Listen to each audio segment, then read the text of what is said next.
because we're so fucked. So, um, so there's that. Why would something like that extra have to do something like or Doge as it stands today, using the tools they're using to cut to make this happen? Yeah, Why 100%. efficiency? Okay, so do you know what tools that are being used? They're using Palantir. Okay, what else? There's other software programs, but I can't think of one that comes to mind. So it's called Project Cerebrus, Project and it's an Cerebrus. extension. Yeah, it's a wrapper for XAI, which is a wrapper for Grok, right? He's a rapper for Grok. Or let's say it's Grok is a sidecar for Project Oh, I Cerebrus see what AI, you're saying. right? Do you have a link So on this, or should I just Google it? yeah, yeah, yeah. I'll bring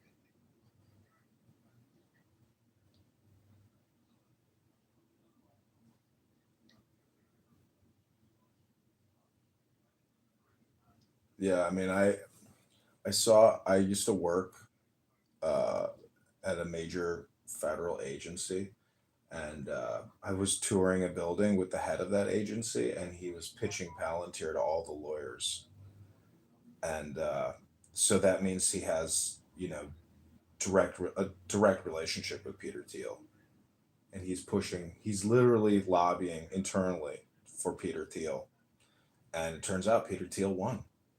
So I can only imagine that Palantir is that they would put AI at the center of. I mean, isn't that the theory that all these major world governments are creating supercomputers and AI to essentially optimize and expand the power and influence and long term financial capabilities of the country? I mean, just in the same way that we would personally use an automated AI assistant to empower us. Using AI as a financial arbitrage Right. to empower the propellant of the power of gaining power, right? Right. So, like everything being chasing the GDP or whatever we're gonna say is the value assessment and the money revenue generating and the ability to buy more weapons so you can control, you know, your resource allocations. So, Hmm. yeah. But my my issue is that I don't think that the top down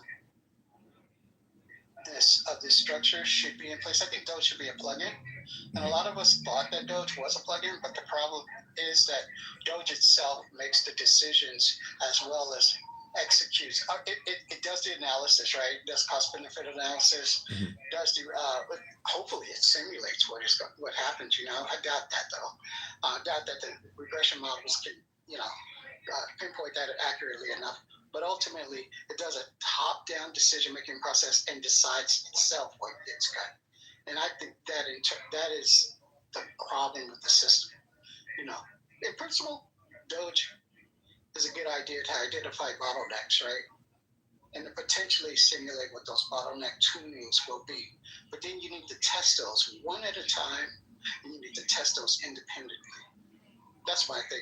The process methodology is flawed to a minor degree, and the decision making is flawed to a major degree. Mm.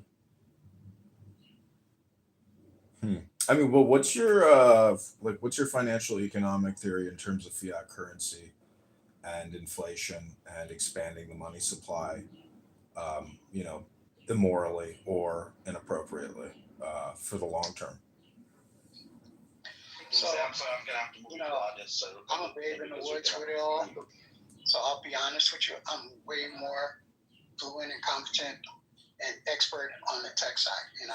So I'm just sort of ramping up my capabilities and knowledge in that area. So I defer to you for I mean, advice you on that. understand how Congress and the Federal Reserve are involved in a conspiracy to essentially inflate the money supply. I mean, since the Yeah, creation yeah, of the Federal yeah. Reserve. So let me say the general understanding is that um, our national debt is generated because we spend more money than we're bringing in.